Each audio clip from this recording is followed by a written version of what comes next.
如果您常常睡不好，或是睡觉会打呼，那么可能跟住在大马路边有关系。挪威有一项研究发现，路过汽车的废气会让男人睡觉容易打呼，而女人是整天觉得困。住家紧邻马路边的民众，这样的状况是特别明显。虽然研究只是初步结果，不过国内医师表示，空气污染的环境的确会干扰人体的呼吸道系统，进而影响睡眠。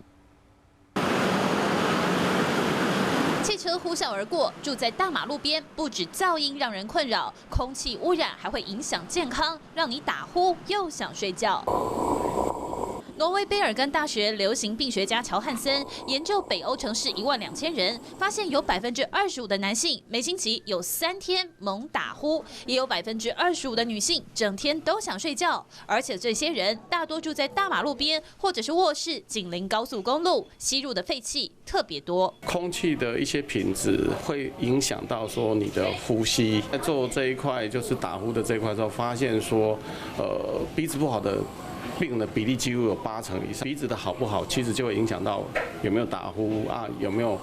干扰到睡眠品质。原来汽车废气可能造成呼吸道发炎，让睡觉时打鼾，进而影响枕边人的睡眠，让男性打呼，女性觉得困。更有研究发现，住在繁忙的道路边对肺的影响，就像每天抽10根烟。虽然这个研究只是初步，但国内医师也认同，空气污染的环境的确会影响呼吸系统，进而影响睡眠 品质只能从改善空气品质来着手。记者彭佳云、陈之学台报道。